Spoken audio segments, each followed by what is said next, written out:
আপনারা শুনছেন লেখক আকবর আলী খানের বই পরার্থপরতার অর্থনীতি থেকে। অধ্যায় ৯, খোলা ম্যানহোলের রাজনৈতিক অর্থনীতি। খোলা ম্যানহোলের রাজনৈতিক অর্থনীতি। অর্থনীতিবিদরা সব কিছুরই বাজার দর জানেন, কিন্তু কোনো কিছুরই মূল্য বোঝেন না। এ অভিযোগ সকল ক্ষেত্রে সত্য না হলেও শুধু মাথাপিছু জাতীয় আয়ের ভিত্তিতে যারা জীবনকুশলতা পরিমাপ করতে চান তাদের ক্ষেত্রে অবশ্যই প্রযোজ্য। স্থূল জাতীয় আয় নির্ভুল গাণিতিক সংখ্যা নয়, অনুমান নির্ভর আসন্ন মানমাত্র। এর ভিত্তিতে এক দেশের জনগণের জীবনকুশলতা অন্য রাষ্ট্রের সাথে তুলনা করা মোটেও সঙ্গত নয়। কয়েকটি উদাহরণ দিলে এই বক্তব্য আরও স্পষ্ট হবে। যদি মজুরির বিনিময়ে মহিলারা গৃহস্থালির কাজ করে তবে তা জাতীয় উপাদে অন্তর্ভুক্ত হয়, কিন্তু পরিবারের দায়িত্ব পালন করতে গিয়ে কন্যা জায়া জননীরা হাসি মুখে বিনা বেতনে উদয়স্ত যে পরিশ্রম করে তা জাতীয় আয়ের হিসেবে আসে না। একজন অর্থনীতিবিদ তাই বলেছেন, যদি বাড়ির কর্তা চাকরানীকে বিয়ে করে তবে তাতে শুধু সামাজিক কেলেঙ্কারি হবে না, তা হবে বড় ধরনের অর্থনৈতিক কেলেঙ্কারি। বিয়ের আগে চাকরানির পারিশ্রমিক জাতীয় আয়ে অন্তর্ভুক্ত হতো। বিয়ের পরে নতুন গিন্নি অর্থাৎ প্রাক্তন চাকরানি যদি নিজের সংসারে একই কাজ করে তবু তা জাতীয় উৎপাদনে গণনা করা হবে না। চাকরানির বিয়ের আগে ও পরে বাস্তব অর্থনৈতিক কর্মকাণ্ড অপরিবর্তিত থাকলেও চাকরানির বিয়ের পর অর্থনৈতিক খামখেয়ালি নিয়মের ফলে জাতীয় আয় কমে যাবে। সরকারি পরিসংখ্যানে দেখা যায় যে মার্কিন যুক্তরাষ্ট্রে 40% নারী শ্রমবাজারে অংশগ্রহণ করে। পক্ষান্তরে বাংলাদেশে মাত্র 2.5% নারী আনুষ্ঠানিক শ্রমশক্তির অন্তর্ভুক্ত। প্রকৃতপক্ষে বাংলাদেশের মেয়েরা মার্কিন যুক্তরাষ্ট্রের মেয়েদের চেয়ে অনেক বেশি পরিশ্রম করে, কিন্তু বাংলাদেশে মহিলাদের অবদান জাতীয় আয়ে সঠিকভাবে প্রতিফলিত হয় না। মার্কিন যুক্তরাষ্ট্রের তুলনায় বাংলাদেশে তাই জাতীয় আয়ের অবপ্রাক্কলন করা হয়। যদি অনুমান করা হয় যে বাংলাদেশে মার্কিন যুক্তরাষ্ট্রের মতো 40% নারী কাজ করে এবং তাদের উৎপাদনশীলতা বাংলাদেশের পুরুষদের 50% মাত্র, তবু বাংলাদেশে মাথাপিছু আয়ের হিসাব কমপক্ষে 30% বাড়াতে হবে। দ্বিতীয়ত, দেশে দেশে দ্রব্যমূল্যের প্রভেদ রয়েছে। সাধারণত যেই সব দেশে মাথাপিছু আয় উঁচু সেই সব দেশের জিনিসের দামও বেশি। ক্রয় ক্ষমতার সমতার ভিত্তিতে জাতীয় আয় সংশোধন করা না হলে মাথাপিছু আয়ের ভিত্তিতে আন্তদেশীয় জীবনকুশলতার তুলনা অন্তঃসার শূন্য হয়ে দাঁড়ায়। 1999 থেকে 2000 সনের বিশ্ব উন্নয়ন প্রতিবেদন হতে দেখা যায় যে দ্রব্যমূল্যের সমতার ভিত্তিতে বাংলাদেশে মাথাপিছু আয়ের পরিমাণ কমপক্ষে 3 গুণ বাড়াতে হবে। শুধু ক্রয় ক্ষমতার সমতা ও নারীদের অবদান অন্তর্ভুক্ত করার জন্য সংশোধন করা হলে বাংলাদেশে মাথাপিছু আয় 1998 সালে $350 হতে $1400 উন্নীত হবে। সমস্যা শুধু হিসাবের নয়। হিসাব সঠিক হলেও মাথাপিছু আয় দেখে সমাজের ধনবন্টন সম্পর্কে কোনো সিদ্ধান্তে উপনীত হওয়া সম্ভব নয়। যে সমাজে ধন সম্পদ বন্টনে চরম অসাম্য রয়েছে সেখানে মাথাপিছু আয় বেশি হলেও দরিদ্রদের অনুপাত বেশি হতে পারে। অর্থনীতিবিদগণ এখন একমত যে মাথাপিছু আয় উন্নয়নের প্রকৃত সূচক নয়, কিন্তু এর বিকল্প সম্পর্কে কোনো সর্বস্বীকৃত সমাধান এখনও খুঁজে পাওয়া যায়নি। মরিস ডি মরিস মাথাপিছু আয়ের পরিবর্তে গড় আয়ুর প্রত্যাশা, শিশু মৃত্যুর হার ও সাক্ষরতার হারের যৌগিক সূচকের ভিত্তিতে জীবহৌষু জীবনযাত্রার ভৌতমানের সূচক পরিমাপের চেষ্টা করেন। পরবর্তীতে জাতিসংঘ উন্নয়ন কর্মসূচি মাথাপিছু আয়, গড় আয়ুর প্রত্যাশা ও সাক্ষরতা হারের সূচকের ভিত্তিতে মানব উন্নয়ন সূচক প্রচলন করে। কেউ কেউ মাতসুকে মানব দারিদ্র্য সূচক অধিকতর নির্ভরযোগ্য মনে করেন, আবার কেউ কেউ বলেন যে উন্নয়নের সবচেয়ে নির্ভরযোগ্য সূচক হলো সঅপ, সক্ষমতার অভাবের পরিমাপ। কিন্তু কোনো সূচকই নিখুঁত নয়, কাজেই সূচক নিয়ে কোনো ঐকমত্য সম্ভব হয়নি। আমি অবশ্য মনে করি যে উন্নয়নের সূচক পরিমাপ করা এত জটিল কাজ নয়। আমি অতি সহজ সূচক ব্যবহার করে অনেক ভালো ফল পেয়েছি। তৃতীয় বিশ্বের কোনো দেশ দেখে এলে বন্ধুবান্ধবরা জানতে চায় দেশটি বাংলাদেশের তুলনায় বেশি না কম উন্নত। এই প্রশ্নের জবাব আমি আমার নিজস্ব সূচকের ভিত্তিতে দিয়ে থাকি। যখনই আমি কোনো বিদেশি শহরে যাই তখনই আমি রাস্তায় ম্যানহোলের কত ঢাকনা রয়েছে তা হিসাব করার চেষ্টা করি। যদি কোনো শহরে শতকরা 10 ভাগের কম ঢাকনা থাকে তবে সে দেশটিকে বাংলাদেশ থেকে অনুন্নত গণ্য করি।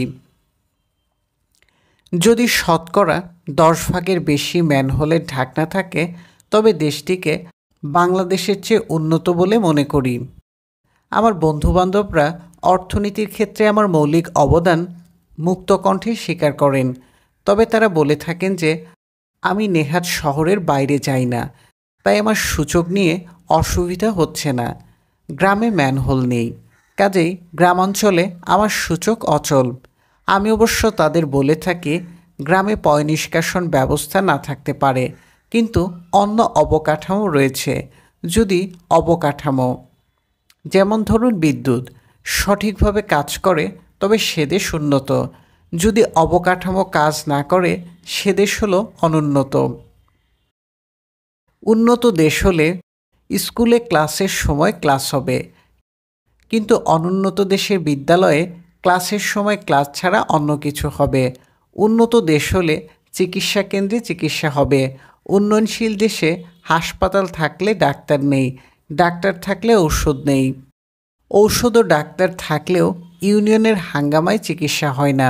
উন্নয়নশীল দেশে টেলিফোনের তার চুরি হয়ে যায়, মেরামতের অভাবে সড়ক চলাচলের অযোগ্য হয়ে থাকে। পৃথিবীর সকল দেশেই সরকারের যোগ্যতার অভাব রয়েছে। মার্কিন রসিক উইল রজার্স তাই লিখেছেন, আমি কৌতুক বানাই না, আমি সরকারের ক্রিয়াকলাপ পর্যবেক্ষণ করি এবং আমার বিবরণে প্রকৃত ঘটনা প্রকাশ করি। ভাগ্যিস উইল রজার্স বাংলাদেশে জন্মাননি। আমাদের মতো উন্নয়নশীল দেশে সরকারের কর্মকাণ্ড দেখে উইল রজার্সের পক্ষেও হালকা রসিকতা সম্ভব হতো না। আমাদের বাস্তব পরিস্থিতি দেখলে উইল রজার্সকেও বিদ্রোহী কবির মতো লিখতে হতো।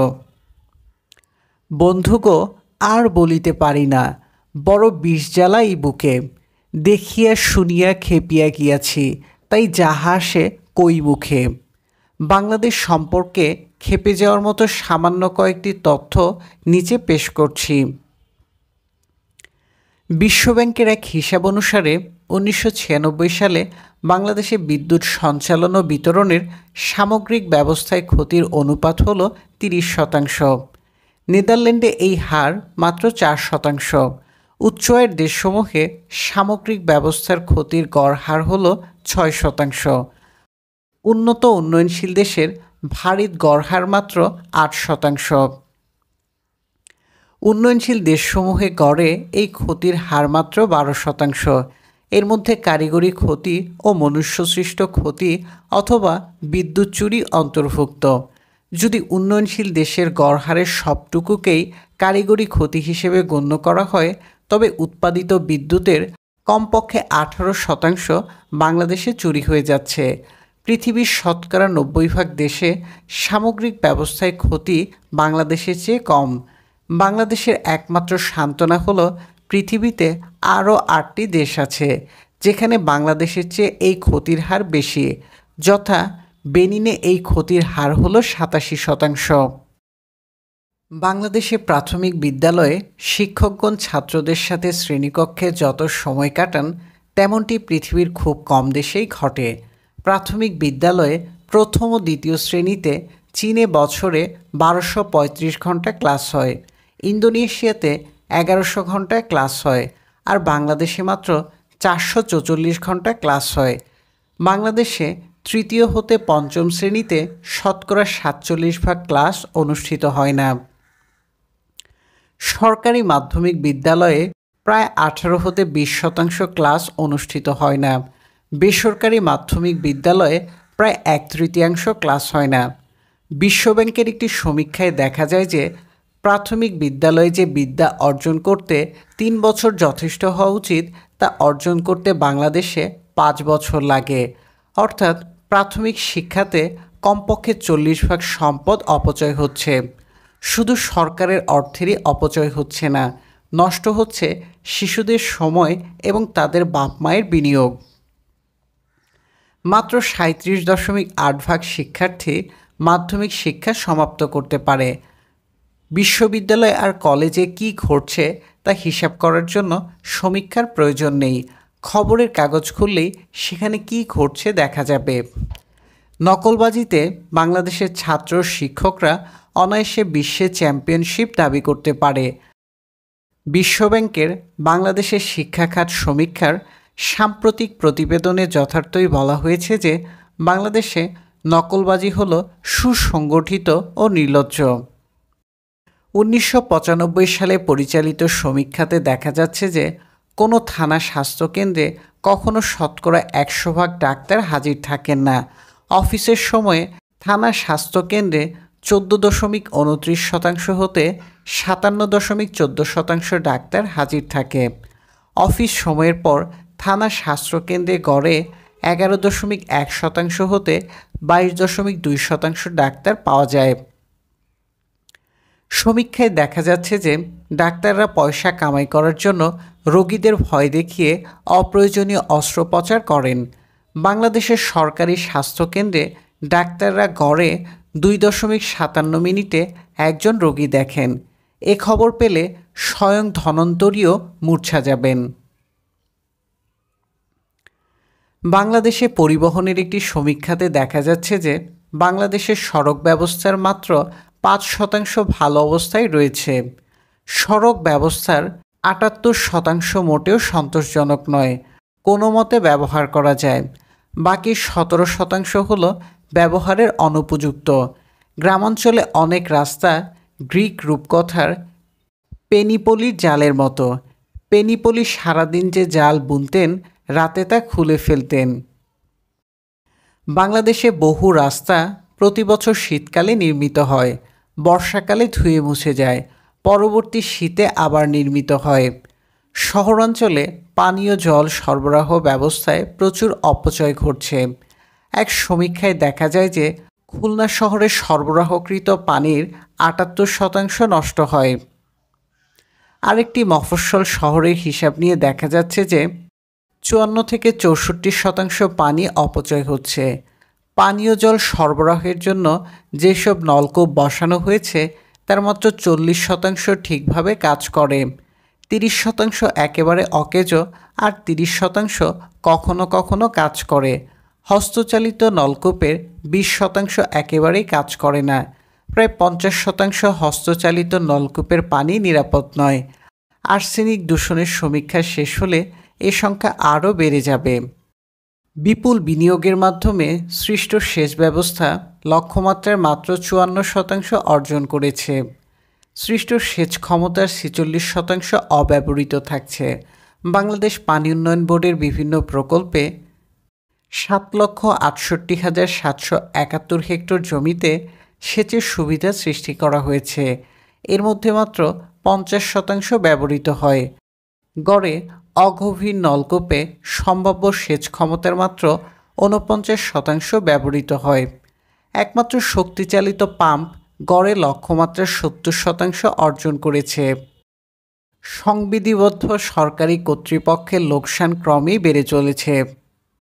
1998 থেকে 99 অর্থবছরে আর্থিক প্রতিষ্ঠান ছাড়াই লোকসানি কর্পোরেশনসমূহ প্রায় 13.5 কোটি টাকা লোকসান দিয়েছে।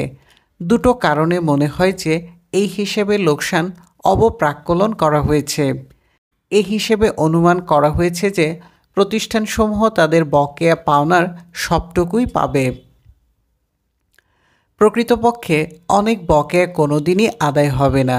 দ্বিতীয়ত, এই হিসেবে প্রতিষ্ঠানসমূহের কর্মকর্তা কর্মচারীদের অবসর ভাতার সম্ভাব্য দায় সঠিকভাবে প্রতিফলিত হয়নি। লোকসানকারী এইসব প্রতিষ্ঠানের লোকসান বছরে জাতীয় আয়ের 1/3 বা তার ঊর্ধ্বে হতে হবে বলে অনুমান করা হচ্ছে। ব্যাংকসমূহ রাষ্ট্রীয়করণের পক্ষে প্রধান যুক্তি ছিল যে এইসব প্রতিষ্ঠানের লাভ থেকে উন্নয়নের জন্য অতিরিক্ত সম্পদ সংগ্রহ করা হবে, অথচ ব্যাংকসমূহই করদাতাদের জন্য একটি বড় বোঝা হয়ে দাঁড়িয়েছে।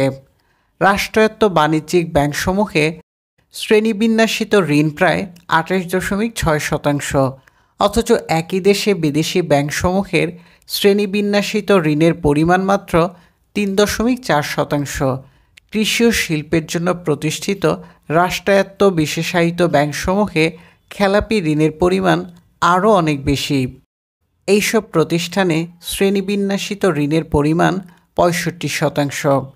বিশ্বব্যাংকের হিসাব অনুসারে শুধু রাষ্ট্রায়ত্ত বাণিজ্যিক ব্যাংকসমূহের পুঁজির ঘাটতির জন্য সরকারকে 8,500 কোটি টাকা গচ্ছা দিতে হবে।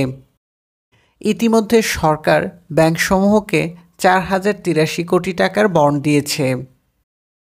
সবাই বাঙালিদের দোষ দেয় এরা ভাঙতে পারে কিন্তু গড়তে জানে না।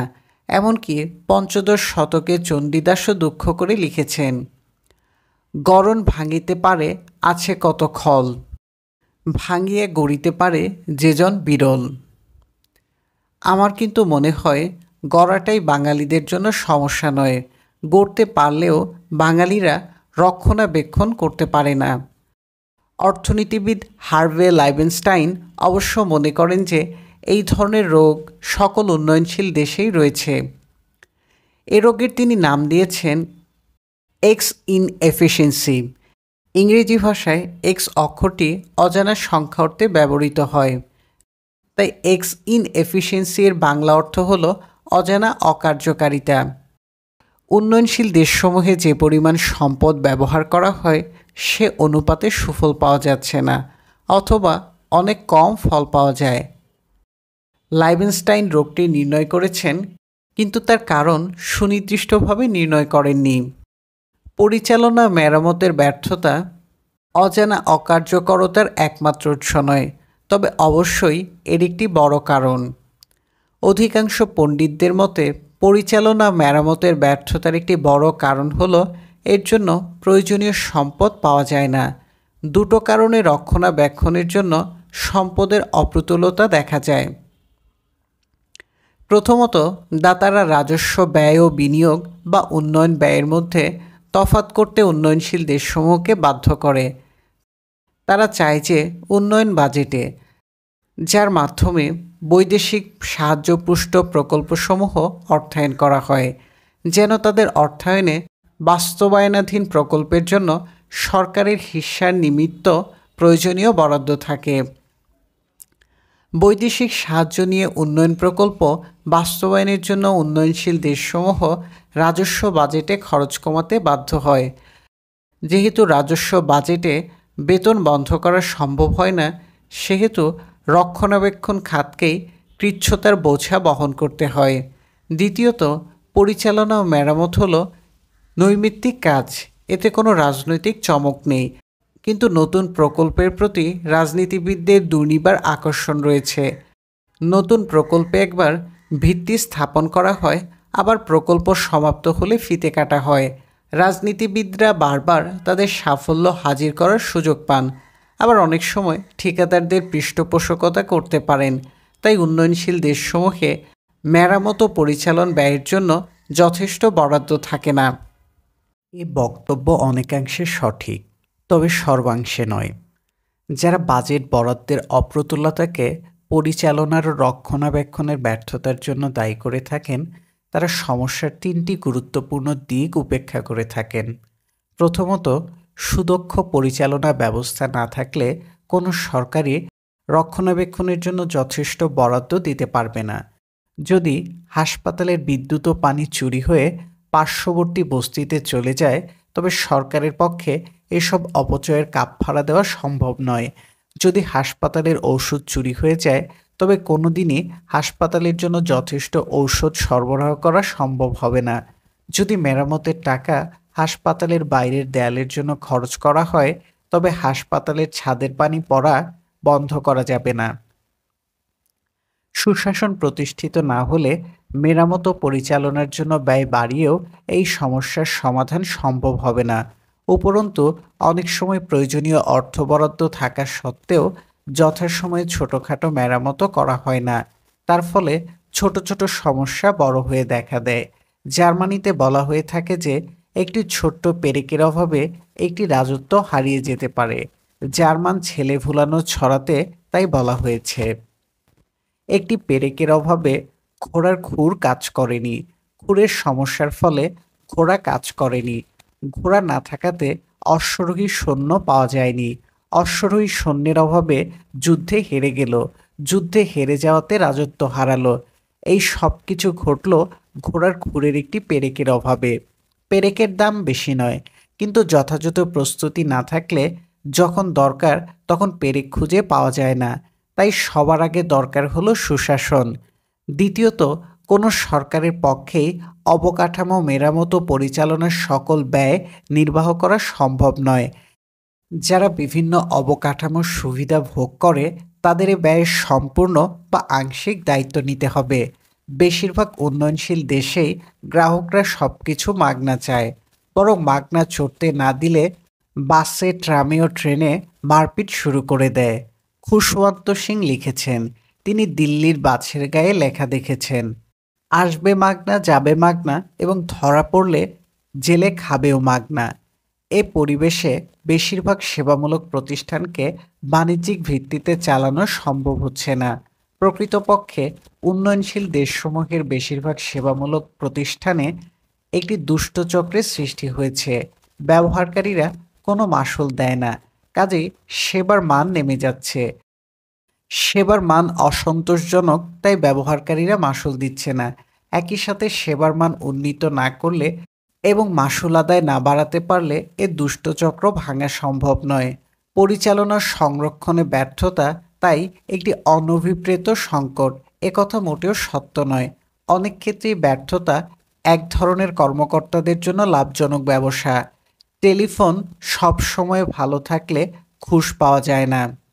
ন্যায্য বিল দিলেই বিদ্যুৎ পাওয়া গেলে বিদ্যুৎ সংস্থার কর্মকর্তাদের কোনো সমাদর হবে না। বেশিরভাগ ক্ষেত্রেই সরকারি প্রতিষ্ঠানসমূহ একচেটিয়া ব্যবসা করে, তাদের কোনো প্রতিযোগী নেই। সকল একচেটিয়া ব্যবসায়েরই প্রবণতা হলো যত সম্ভব উৎপাদন হ্রাস করে সর্বোচ্চ মূল্য আদায় করা। কাজেই একদিকে সেবা কমে যায়, অন্যদিকে অনুপার্জিত মুনাফা বেড়ে যায়। অনেকে মনে করেন যে সরকারি প্রতিষ্ঠানসমূহের ব্যর্থতার কারণ হলো অদক্ষ পরিচালনা। আসলে বাংলাদেশে যারা সরকারি প্রতিষ্ঠান চালায় তারা মোটেও বোকা নয়, তারা অতি চালাক। যা কিছু ঘটছে তা ইচ্ছে করেই ঘটানো হচ্ছে। এ প্রসঙ্গে পুলিশ সম্পর্কে একটি গল্প মনে পড়ছে। একবার নিউ ইয়র্ক, লন্ডন ও ঢাকা শহরের পুলিশের প্রধান কর্মকর্তারা এক বৈঠকে বসেন। তারা প্রত্যেকেই দাবি করেন যে তাদের পুলিশ সবচেয়ে দক্ষ। তাদের দাবির পক্ষে প্রমাণ পেশ করতে বলা হলো। নিউ ইয়র্ক শহরের পুলিশ প্রধান দাবি করলেন যে তার পুলিশ বাহিনীর কাছে সর্বাধুনিক কম্পিউটারে আসামিদের সম্পর্কে সর্বশেষ উপাত্ত রয়েছে। কাজেই কোনো অপরাধ সংঘটিত হওয়ার 24 ঘন্টার মধ্যে তারা শতকরা 99% আসামি ধরে ফেলতে পারে। সুতরাং নিউ ইয়র্কের পুলিশ বিশ্বের সেরা। লন্ডনের পুলিশ প্রধান স্বীকার করলেন যে তার পুলিশ বাহিনীর এত যন্ত্রপাতি নেই, তবু তাদের এলাকার জনগণের সাথে নিবিড় সম্পর্ক রয়েছে। তাই 24 ঘন্টাতে না হলেও 7 দিনের মধ্যে 99.99% অপরাধী তারা ধরে ফেলতে পারেন। ঢাকার পুলিশ প্রধান বললেন যে তার কম্পিউটার নেই, তার পুলিশ বাহিনীর সাথে জনগণের যোগাযোগ নেই এবং তারা প্রায় 90% আসামি ধরে না। তবু ঢাকার পুলিশ বিশ্বের সেরা, কেননা অপরাধ সংঘটিত হওয়ার কমপক্ষে 7 দিন আগেই তারা জানে কোথায় কি অপরাধ সংঘটিত হতে যাচ্ছে।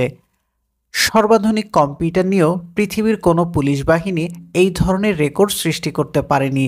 এ ধরনের গল্প কখনো সত্য হয় না, তবে এতে বাস্তবতার ছায়া থাকে। পুলিশে যা ঘটছে অবকাঠামোর ক্ষেত্রেও তা ঘটছে।